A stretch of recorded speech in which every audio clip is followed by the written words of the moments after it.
Listo, entonces pues como les dijeron, pues mi nombre es Tania, soy de tercer semestre y pues hoy voy a hablarles como un poquito de síndrome metabólico. Pues probablemente para la mayoría ya sea un tema bastante de su conocimiento, pero pues para los que no sepan espero que esta charla sea como de ayuda para que puedan entender este tema mejor. Como contenido, pues tengo generalidades, un poquito de la fisiopatología, signos y síntomas, algunos criterios diagnósticos, el manejo inicial, que pues ahí el doctor Henry va a hablar un poquito de prescripción del ejercicio, el tratamiento y al final tengo como unos casos clínicos. Entonces, en generalidades, eh, básicamente el síndrome metabólico es un conjunto de alteraciones metabólicas, valga la redundancia, que aumentan el riesgo de enfermedad cardiovascular y diabetes. Esta se manifiesta básicamente en dos aspectos a corto y largo plazo. A corto plazo es acumulación de grasa abdominal basado en el aumento en la circunferencia de cintura, que pues eso voy a hablar más adelante en los criterios diagnósticos, la hipertensión arterial y alteraciones de perfil lipídico. Como manifestaciones a largo plazo, pues tenemos las complicaciones cardiovasculares. Se estima que más o menos un 25% de la población mundial padece de síndrome metabólico y su prevalencia aumenta con la edad y es mayor en pacientes con obesidad y diabetes. Básicamente, la base fisiopatológica del síndrome metabólico es la resistencia a la insulina. Cuando los tejidos dejan de responder adecuadamente a esta hormona, pues a la insulina, el páncreas intenta compensar secretando más insulina, pero pues eventualmente esta compensación fracasa.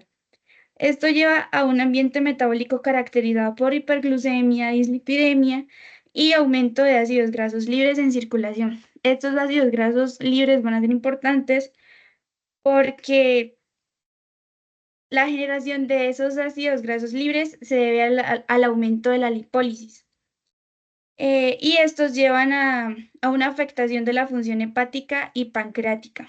También tiene que ver mucho con la obesidad visceral porque se promueve la secreción de citoquinas inflamatorias como el factor de necrosis tumoral alfa y la interleuquina 6, favoreciendo un estado proinflamatorio y protrombótico.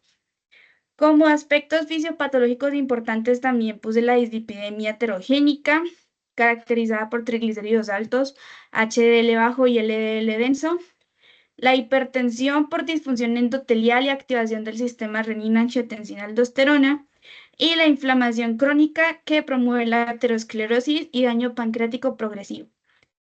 Entonces, en cuanto a la resistencia a la insulina, básicamente se ve así. Esto se llama pues acantosis nigricans, que básicamente son áreas de piel engrosadas, aterciopeladas y relativamente más oscuras en el cuello, características de la resistencia a la insulina.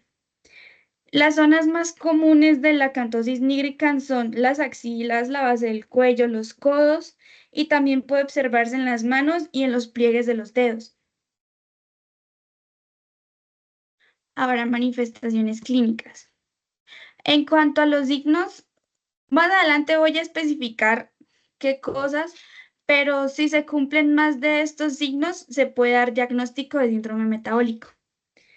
Entonces, pues, lo principal es la dislipidemia, la glucosa elevada en ayunas, la hipertensión y la obesidad abdominal. Aquí están algunos síntomas. Con su LR, sensibilidad y especificidad, no de todas encontré información, pero pues aquí están como las principales. Algunos de esos síntomas pueden estar presentes también en la diabetes, pero pues más que nada es general del síndrome metabólico. Aquí están los criterios diagnósticos. Entonces, circunferencia abdominal en hombres de los valores normales son mayor a 102 centímetros y en mujeres mayor a 88 centímetros. Los triglicéridos deben ser mayor a 150 miligramos por decilitro o estar bajo tratamiento. El HDL debe ser menor a 40 en hombres y menor a 50 en mujeres. Y la presión arterial mayor a 30 a 130 sobre 85 o en tratamiento.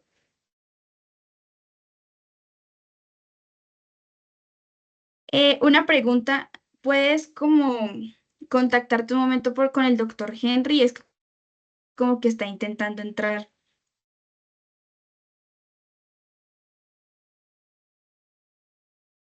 Ya miro qué puedo hacer. ¿Listo?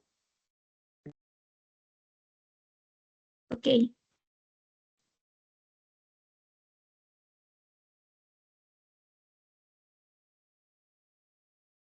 Tania, dime. ¿te puedes devolver un momento a la diapositiva anterior?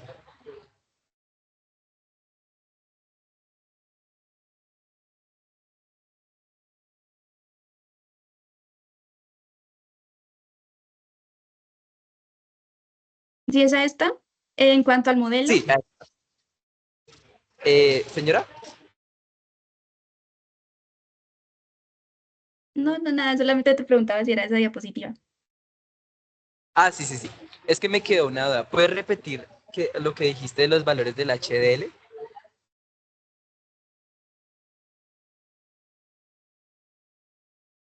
Listo, pues el HDL en hombres debe ser menor a 40 y en mujeres menor a 50.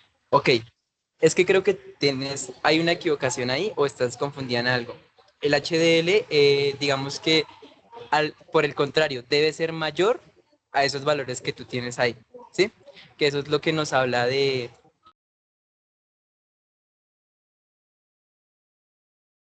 Ah, pues es que ese fue el modelo que estaba discutiendo con el doctor Henry, que sí tenía como veracidad en ciertos, como en ciertos valores, pero sí, sí tenía en cuenta eso.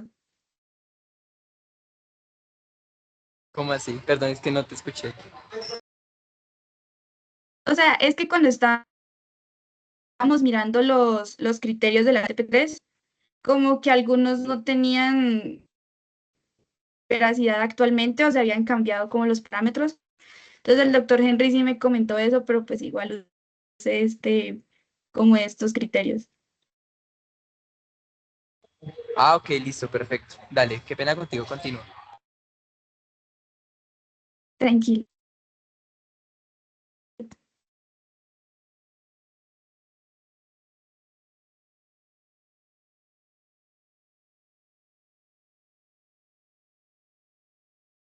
¿Pudiste comunicarte con el doctor Henry? Es que creo que ya entró. Aún no me ha respondido. No sé qué te dijo a ti. ¿Por qué no puede entrar?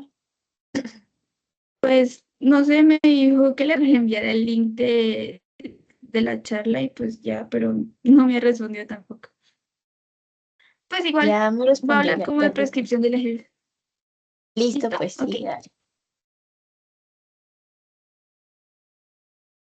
Lo que sigue es como un manejo inicial que se debe dar a los pacientes con síndrome metabólico y como debe ser progresivo, se debe empezar con una modificación en el estilo de vida. ¿Cómo, cómo se debería empezar? Pues primero con un ejercicio aeróbico, pues de eso va a hablar el doctor Henry como de una correcta prescripción del ejercicio, pero lo ideal son 150 minutos por semana. También una calórica, reducción de grasas y grasas trans y una pérdida de peso progresiva. Y en caso de que tenga tendencia al tabaquismo, pues dejar estos hábitos.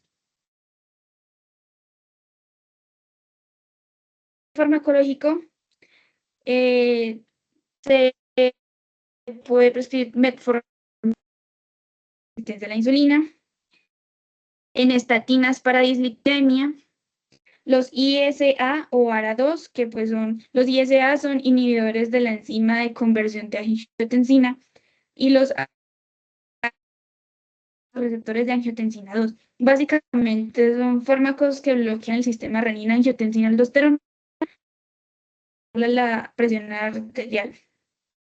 Y también los agentes de...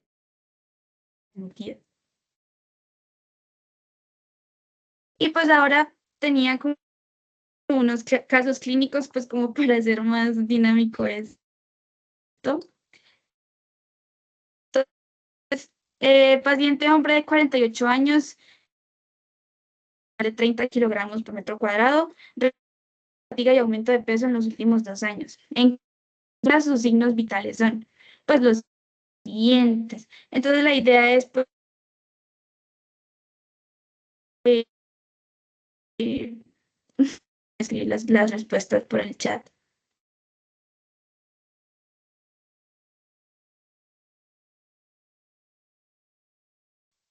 Tania, no sé si fue solo a mí, pero creo que se te cortó el audio. Em, ¿Hasta dónde quedaron? Pues básicamente lo que estos casos en la charla, y pues cada uno tiene la respuesta, pero pues si alguien quería como, pues esa era la idea.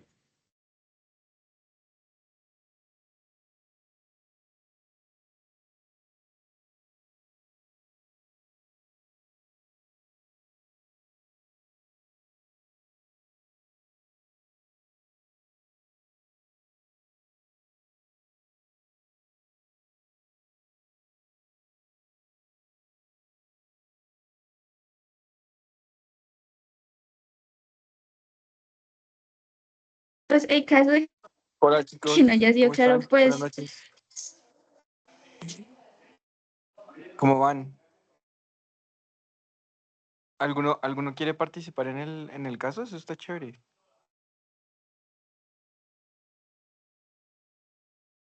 ¿Qué les llama la atención? ¿Ustedes en qué semestre están?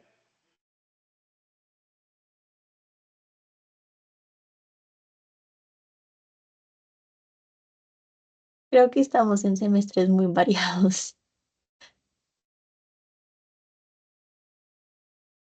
¿Y en cuáles están? La expositora en qué semestre está, por ejemplo? en tercero. Súper. ¿Y los demás?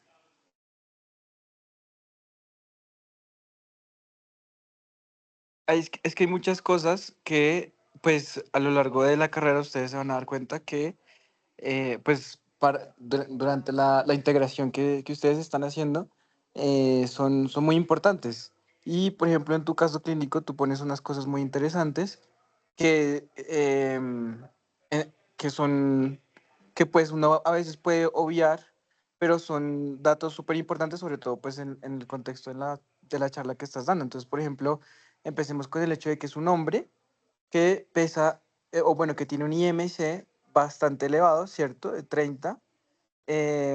Y es interesante que pongas que tiene fatiga y aumento de peso en los últimos 2 años. Entonces, pues eso es como lo más relevante que tiene el caso. Súper importante las cifras de la tensión arterial, que si uno es muy estricto, pues está, según lo que viste en tu tabla al principio, pues están en unos rangos que pueden estar llamándonos la atención. La circunferencia abdominal está bastante elevada. La glucosa en ayunas también está elevada, pero no es, si uno mira los criterios de diabetes, todavía no nos daría. Y triglicéridos que están elevados y el HDL que está un poquito disminuido, ¿cierto? Entonces, en base a eso, pues uno ya empieza a sospechar el síndrome metabólico, que es como el core de la charla de ustedes. No sé si alguien Perfecto, más quiera decir algo más. Dale. pues sí, pues si quieres antes de como volver a estos casos, como el doctor Henry pues ya está acá, entonces que nos dé como un abrebocas de la prescripción del ejercicio en estos casos de síndrome metabólico. Hola Tania, cordial saludo, ¿cómo vas? La doc, bien, gracias. Bueno, cordial saludo para todos. Hugo, qué placer verte por acá. Hola, profe, igualmente, ¿qué tal todo? Todo muy bien, afortunadamente. Vale, qué pena con Ah, bueno, ustedes, me pero alegra mucho. ando en dos cosas a la vez. En este momento estamos en un diplomado en fisiología del ejercicio que oferta también la Universidad de La Sabana a nivel externo, y precisamente en este momento estamos en la charla en otro, pero me escapé un momentico. Gracias a la invitación que Tania me había hecho en relación un poco al tema de la prescripción del ejercicio en síndrome metabólico. Yo sé que ustedes ya hablaron un poco de el diagnóstico y quiero, previo a hablar un poco del ejercicio, quiero contarles algo que es interesante, y es que hace algunos años, cuando se propuso los criterios para, o se intentaron replantear los criterios en el contexto del síndrome metabólico, un grupo de investigadores plantearon la idea de que hubiera un criterio adicional que contribuyera al diagnóstico. Y el criterio que proponían era que hubiera una sarcopenia, una disminución de la masa muscular. O sea que en algún momento se propuso que el síndrome metabólico debía ser una combinación de la dislipidemia, de la resistencia a la insulina, de la hipertensión, de la obesidad visceral, de la dislipidemia, y que adicional a ello debía haber como componente fundamental una disminución de la masa muscular. Y la razón fundamental por la cual se propuso, que al final, digamos que no surtió efecto, esperaría que más adelante vuelva y se plantee, pero la razón fundamental es porque si existe algo que también es transversal para estas condiciones patológicas, es precisamente que la masa muscular sufre un proceso que denominamos sarcopenia. La sarcopenia, casi siempre hablamos, cuando pensamos en sarcopenia, es como pensar en adultos mayores, en viejitos, en adultos mayores que tengan condiciones patológicas crónicas, o de pronto pacientes con caquexia secundario a cáncer. Pero en realidad lo que se ha encontrado es que cuando aumenta la grasa visceral, por ejemplo, se producen factores inflamatorios que hacen que ese balance proteico que se da dentro del músculo tienda a haber más catabolismo que anabolismo proteico, con una disminución de la masa muscular, una disminución de la fuerza y de la funcionalidad. Y si uno mira, por ejemplo, la sobreestimulación por insulina o la resistencia a la insulina, donde hay insulina de más y hay glucosa también de más, también esto lleva a una pérdida de masa muscular. Y si pensamos un poco en el contexto de la hipertensión, también no es infrecuente verlo. Y si pensamos en general en todos los criterios, como que todos están muy relacionados. Por eso, digamos que cuando se plantea la idea de cómo vamos a hacer para revertir el síndrome metabólico, pues seguramente ya lo vieron porque Tania me lo había mostrado, pues hablamos de medicamento. Entonces decimos la metformina, las estatinas, los inhibidores de la enzima convertidora de angiotensina, y todo está bien si pensamos que al final lo que estamos es tratando de disminuir esa, digamos que esos criterios, esa sintomatología, que al final va a terminar llevándome a la enfermedad cardiovascular o a la enfermedad cerebrovascular. Pero si ustedes se devuelven y van más atrás, más atrás, más atrás en el origen de la enfermedad, se van a dar cuenta que efectivamente el origen, la razón por la que una persona tiende a acumular más grasa a nivel visceral, pues probablemente es porque sea sedentario y porque esté comiendo más en términos de cantidades, pero en términos también de algunos grupos de alimentos como los carbohidratos simples. Y si uno mira, ¿y por qué se volvió hipertenso? Bueno, pueden haber condiciones genéticas que ayuden allí, pero seguramente el sedentarismo vuelve y contribuye. Y si dice uno, y es dislipidémico, pues seguramente también hay condiciones genéticas, pero el consumo exagerado de fructosa, por ejemplo, que favorece la síntesis de lípidos a nivel hepático, y el sedentarismo contribuiría. Y si vamos a hacer lo propio, obviamente con la resistencia a la insulina, pues como que volvemos y caemos en lo mismo. ¿Por qué uno se vuelve resistente a la insulina? Pues porque el músculo no está usando esa glucosa, y porque encontramos también que hay un excesivo consumo de carbohidratos, especialmente carbohidratos simples. Entonces, si el origen como tal está en eso, que al final de cuentas es lo mismo que está planteando aquí Tania en su diapositiva, en entender que gran parte del origen está en que está comiendo demasiado y que mucho de lo que está comiendo son carbohidratos simples, pues no es difícil pensar que la intervención que probablemente más nos convenga en ese sentido es modular esa alimentación. Pero en ese orden de ideas, el ejercicio físico juega un papel fundamental en el manejo de estos pacientes. O sea, no hay posibilidad de revertir el efecto deleterio, negativo, lesivo que tienen digamos que estas condiciones patológicas que en conjunto llamamos síndrome metabólico, si no logramos generar varias cosas en nuestro cuerpo a través del ejercicio físico. Una, que haya un mayor gasto calórico por encima de la ingesta. O sea, que el cuerpo gaste más calorías de las que consume. ¿Listo? En ese orden de ideas, pues por supuesto el ejercicio aeróbico juega un papel importante. Los 150 minutos a la semana es un buen marco de referencia porque es el que nos plantea la Organización Mundial de la Salud, pero pensamos muy bien que esto es súper individualizado. Una persona que no ha hecho nada de ejercicio físico, una obesidad muy grande, con muchas comorbilidades, probablemente se nos demore un par de meses en alcanzar esos 150 minutos semanales. Es probable que comience con 45 minutos semanales, 3 días de 15 minutos, y con eso ya podamos empezar a hacer cambios. Pero adicional al trabajo de resistencia aeróbica, que corresponde a esos ejercicios como la caminata, que deberían evolucionar más adelante a trotes, o la bicicleta, o el nadar, cosas de ese estilo que son deportes aeróbicos, hay un elemento aquí que no podemos dejar de lado, y es el trabajo de la fuerza. Hay estudios muy interesantes que nos han demostrado que cuando se trabaja la fuerza combinado con la resistencia aeróbica, esto se llama entrenamiento concurrente, cuando se trabaja la fuerza y se mejora la masa muscular, la resistencia a la insulina se revierte muy rápidamente. Y cuando digo muy rápidamente es que en unos pocos meses uno puede dejar de usar la metformina.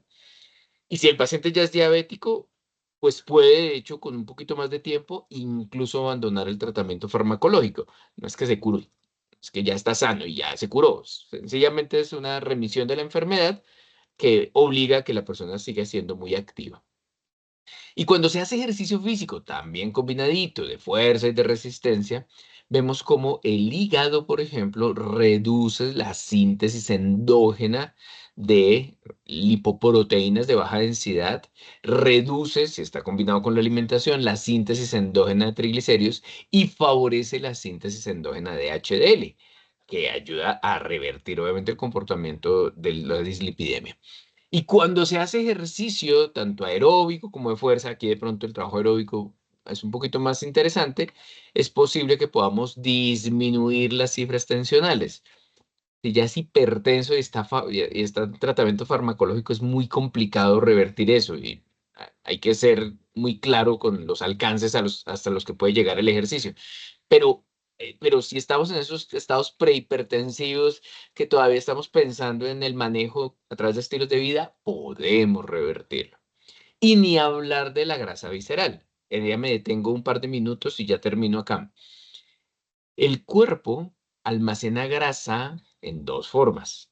La grasa subcutánea, que es la que tenemos aquí debajito de la piel, y la grasa visceral, que yo no puedo palpar. Me toca estar en una laparotomía y meter la mano allá para poder tocarla, pero en condiciones normales yo no toco la grasa visceral. La grasa subcutánea, en términos generales y cuando está en cantidades adecuadas, no tiene efectos lesivos, no es mala, no tengo yo por qué angustiarme si tengo gorditos aquí, aquí, aquí o aquí, no es grave.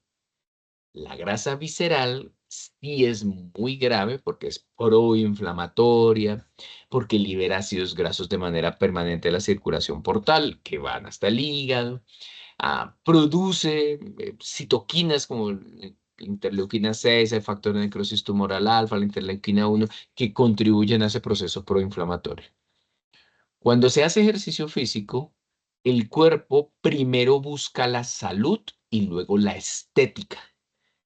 Y cuando digo esto, quiero que se lleven esta imagen mental que es muy importante.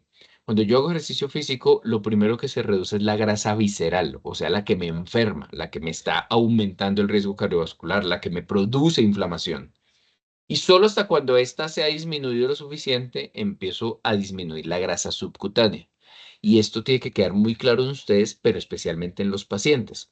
Porque el paciente asume que porque está haciendo ejercicio y se ve al espejo y dice, pero yo tengo todavía el mismo gordo de aquí o el mismo gordo de aquí o de aquí, y dice, pero es que eso no me está sirviendo, pues es probable que no se sienta cómodo con el ejercicio y quiera abandonarlo.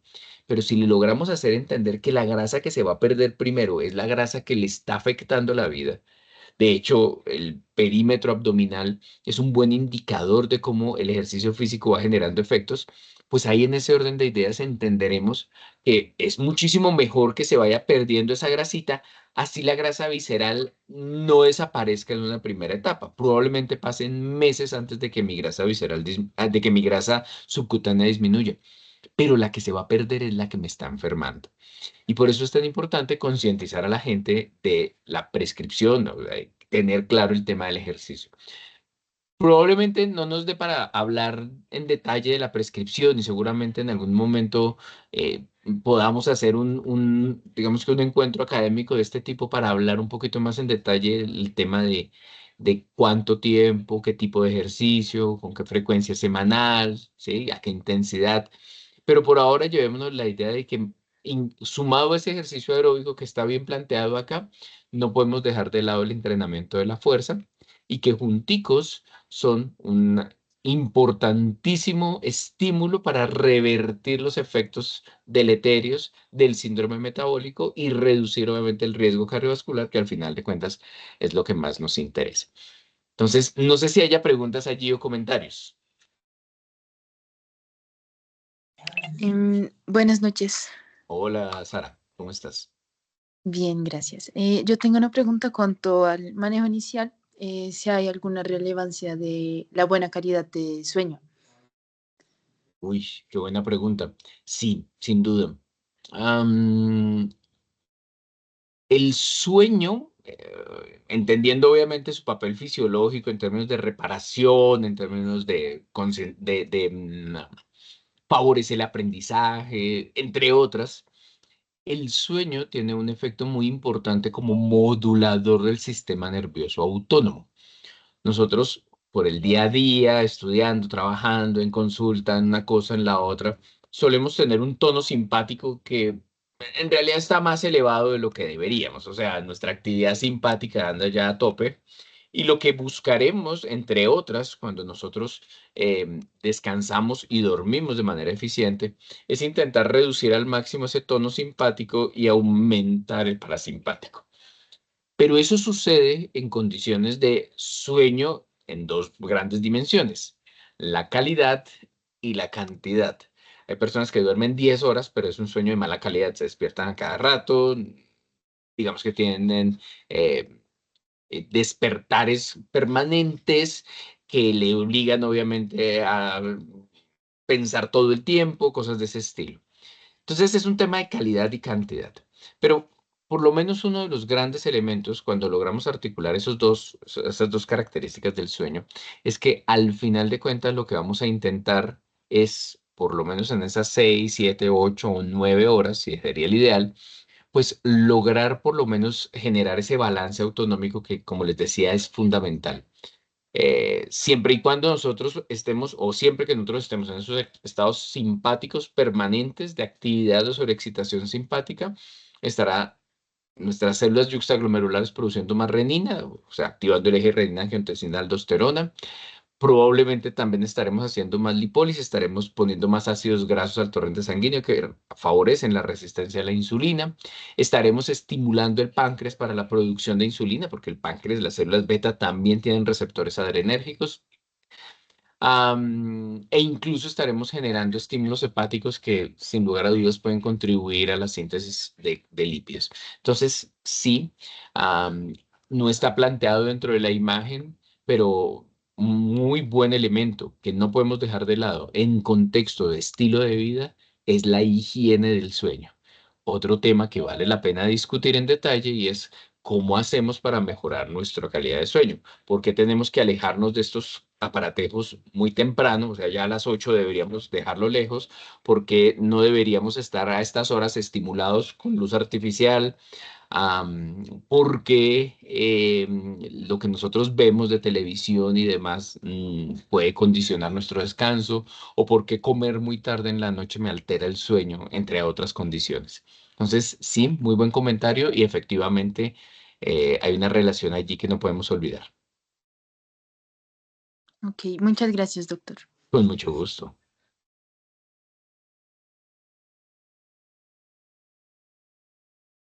No sé si alguien más tenga como una pregunta, pues para seguir con los casos clínicos. Pues igual Sí. faltan como dos.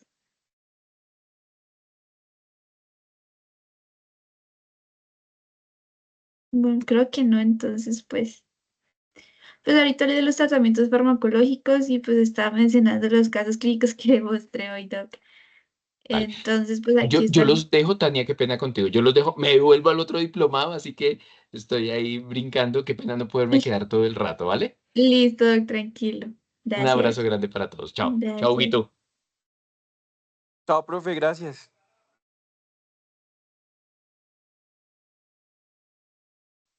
Entonces, pues para los parámetros que está pues analizando Hugo, aquí está como la respuesta de los criterios que cumple para diagnóstico de síndrome metabólico: la circunferencia abdominal aumentada, los triglicéridos elevados, el HDL bajo y la glucosa alterada en ayuno. Em, pues el siguiente es este, por si lo quieren responder o pues trato como de explicarles el contexto.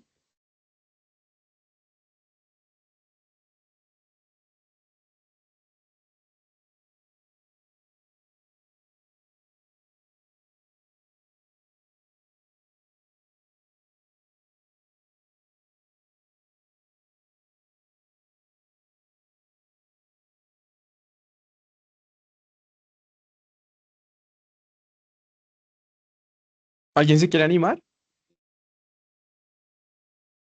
Por ejemplo, mira, Tania, a mí me llama la atención, dice, mujer, 52 años, síndrome metabólico, que tiene diagnóstico hace 5 años. Presenta cifras tensionales en rangos de hipertensión, una glicosilada en 7,2, que es un rango de diabetes, un colesterol LDL muy elevado en 165, y dice que refiere dolor torácico opresivo al esfuerzo.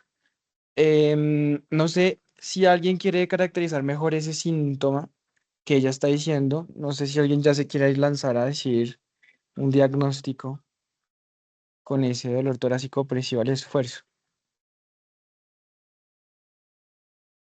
Dale, Natalia. Pues, bueno, no recuerdo exactamente cuáles eran como eh, los requisitos exactos, pero creo que podría ser como un riesgo de que tenga una angina estable.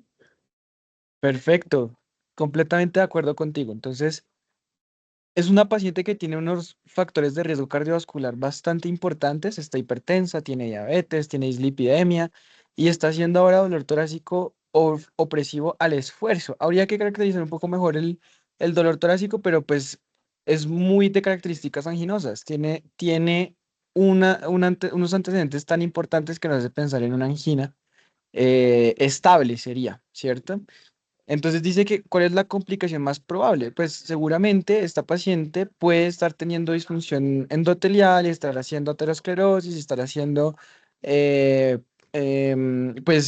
disfunción microvascular, ¿cierto? A nivel de las arterias coronarias. Eso es súper importante porque pues esta paciente en el contexto de un dolor torácico pues nos tocaría revisar según el algoritmo HEART, revisar cómo la vamos a estratificar, si valdría la pena estratificación invasiva o no invasiva, dependiendo del contexto, estamos en urgencias o estamos en un contexto ambulatorio, ¿cierto? Súper importante que tengan en cuenta eso. Entonces, ¿qué estudios solicitaríamos para hablar del riesgo cardiovascular? Pues depende, ¿cierto? ¿Estamos en urgencias o estamos ambulatorios? Y con eso decidimos, ¿será que la estratificamos de manera invasiva o será que la estratificamos de manera no invasiva? Entonces, una prueba de esfuerzo, puede ser una perfusión miocárdica o de una vez la arteriografía. ¿Listo? Pues aquí está como la respuesta es efectivamente la prueba de esfuerzo y pues la complicación más probable, según lo que discutí con el doctor Henry, pues es la aterosclerosis. Y también como estudio se puede pedir un electrocardiograma, un perfil de lípidos completo y troponinas. Entonces, pues sí.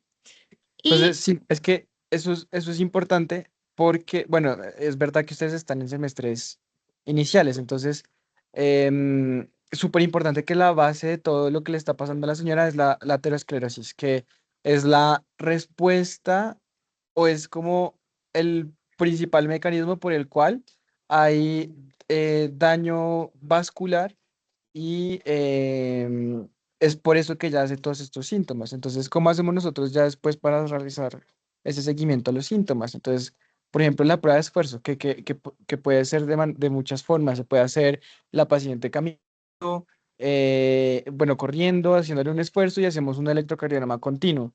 Puede ser un electrocardiograma y revisar si tiene ya signos de necrosis o está haciendo lesión o está haciendo isquemia. El perfil lipídico completo, pues es verdad que lo podemos ampliar, pero el LDL, independientemente de los triglicéridos, es el que más se asocia con complicaciones cardiovasculares. ¿Listo? Y las troponinas en el contexto de urgencias nos servirían mucho para saber si una lesión miocárdica aguda. ¿Listo? Listo. Y Una pues pregunta, por favor. ¿Me escuchas? Sí. sí. Cuanto a la aterosclerosis, ¿se puede revertir o solamente es, o solamente se para Esa, el proceso? esa es una muy buena pregunta y es complejo porque hay estudios en los que describen, por ejemplo, los inhibidores de la PCSK9, que hay regresión de la placa aterosclerótica. Eh, pero realmente es complejo decir hasta qué punto nos puede ayudar a revertir esa formación de esa placa. Em, se puede, digamos que es una posibilidad, pero no ocurre en todos los casos. Yo entiendo, pero o sea, es que en este caso, ok, la paciente siente un dolor torácico muy fuerte que puede llevar a una angina, pero si el problema más grave es la arteriosclerosis, ¿cómo hago para que se resuelva el problema si no se revierte? Uy, qué buena pregunta. Entonces, mira, em, por eso nosotros hacemos las pruebas de, digamos, la estratificación. Entonces, esa estratificación lo que hace es evaluar si esa disfunción vascular es lo suficientemente grave para generar una obstrucción de flujo, para generar ya la isquemia miocárdica, ¿cierto? Entonces, con estas pruebas, la prueba de esfuerzo, la perfusión miocárdica, la arteriografía, con esas pruebas nosotros miramos qué tan significativo de manera hemodinámica es esa aterosclerosis, qué tanto obstruye la luz del vaso para disminuir ese flujo hacia los vasos sanguíneos y perfundir el miocardio. Según eso, se decide para resolver el problema el cateterismo coronario, en el cual ellos colocan una mallita, un stent, ¿sí? Un stent coronario para ampliar ese vaso y quitar, digamos, esa obstrucción a ese flujo. A largo plazo, pues eso es algo muy bueno, pero que tiene el riesgo de otra vez estenosarse, otra vez lo mismo, formarse una placa o un trombo dentro del stent que pueda hacer un infarto. Entonces, por eso esos pacientes se mantienen con antiagregación, se mantienen con clopidogrel, prasugrel, ticagrelor, aspirina, ¿sí? Pero, digamos, esos estudios que te digo de reversión de la placa, los datos han sido de manera retrospectiva con pacientes que, digamos, tienen enfermedad coronaria severa, que son multivaso, que tienen bastantes disfunciones en otros vasos, y los ponen con medicamentos para bajar el colesterol, como los inhibidores de la PCSK9, y han visto que a pesar de que ellos tienen puentes coronarios, o sea, vasos que cambiaron por otros vasos y los reemplazaron, los vasos que anteriormente estaban tapados aparecen que están destapados, por así decirlo, ¿sí?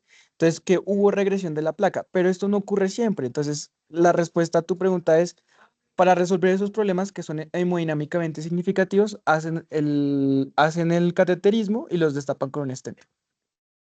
¿Listo? Ah, bueno, gracias. Listo. Pues por último está este caso clínico, pues que ya es con farmacoterapia. Entonces, por si quieren responder.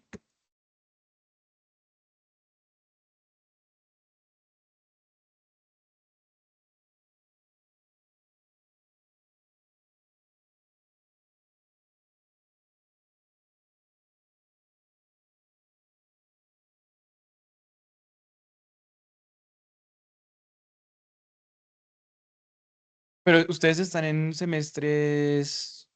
¿Ya vieron fármaco? ¿O todavía no lo han visto? No, yo estoy en Nadie ha primero. visto. Ah, ya. Oye, en primero y bueno, bien, súper. ¿Y los demás?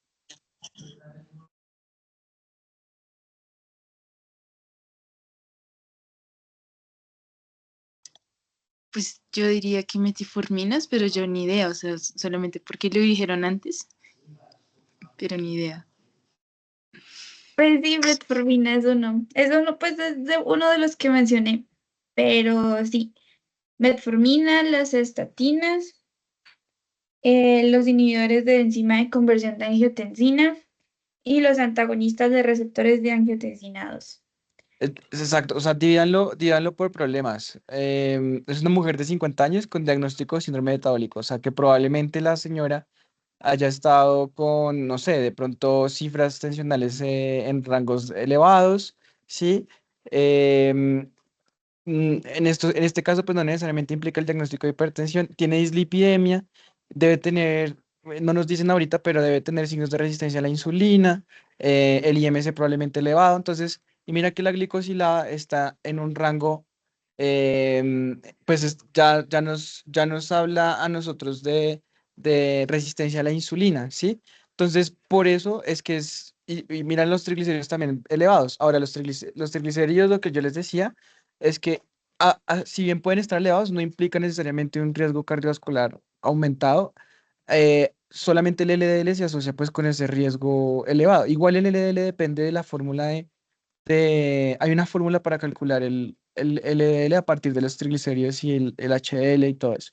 Entonces, bueno, ahí, ¿qué hay que hacer? Dividirlo por problemas. Entonces, si tiene resistencia a la insulina, pues la metformina nos ayuda mucho a eso. Si tiene la dislipidemia, pues entonces hay que utilizar las estatinas, ¿listo? Y si tiene hipertensión, pues medicamentos antihipertensivos. Pero entonces para sus casos clínicos, para la vida, digan al paciente por problemas. Digamos que todos estos tres hacen parte pues del conjunto del síndrome metabólico. ¿Y ya?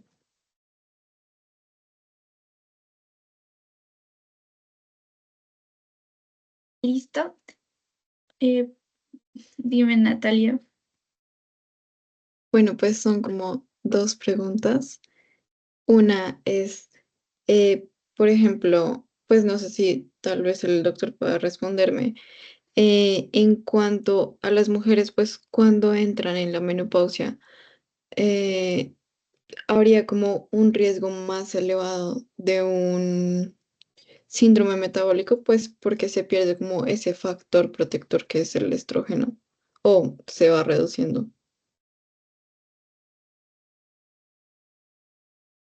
Sí, eso es verdad. Es verdad porque las hormonas, digamos, los estrógenos eh, y los andrógenos en el hombre, estas hormonas tienen un papel metabólicamente activo, y ya cuando se pierden, pues ahí se aumenta. De hecho, si ustedes ven la incidencia de enfermedad cardiovascular, inicialmente es mayor en los hombres, ¿sí?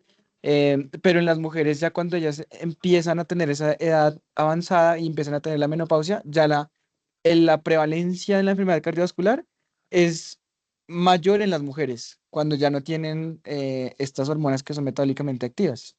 Entonces sí, eso que tú dices es cierto.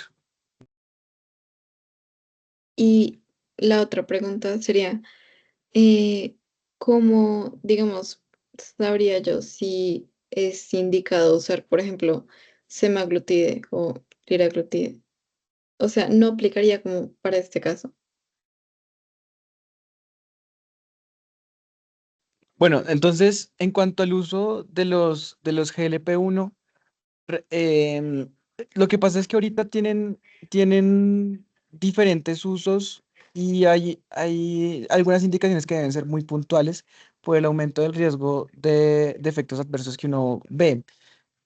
¿Cómo empezaron los GLP-1? Empezaron como unos medicamentos que fueron nefroprotectores y cardioprotectores en los pacientes que son diabéticos, em, que aparte de eso, pues tienen daño renal o cardiovascular. Y digamos que han sido medicamentos muy buenos que se han visto que tiene otros beneficios, pero ¿a base de qué? A base de unos efectos adversos que ellos hacen, em, que hace que el paciente tenga menos apetito, que hace que ellos, digamos, que tengan saciedad temprana, y eso a largo plazo pues em, disminuye pues el IMC, disminuye el peso.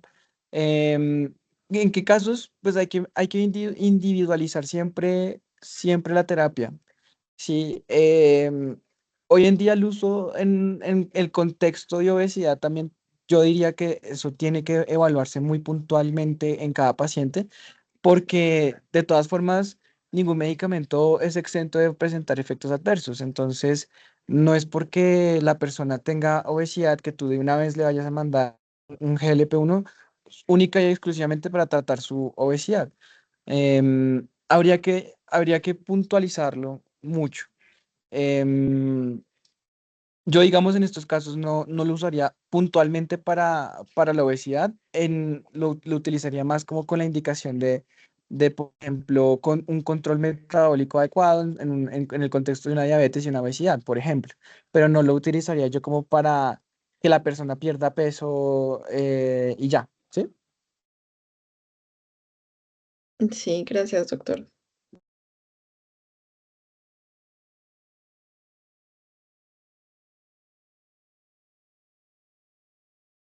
Pues básicamente eso sería todo, pues esta es la bibliografía de donde saqué la información, pues también estuve muy de la mano con el doctor Henry, pues no está presente, pero pues gracias.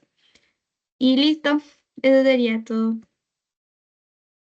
Entonces espero que pues esta charla haya sido bastante provechosa y pues que los que no dominaban el tema pues que hayan aprendido algo y los que sí pues que haya servido para recordar.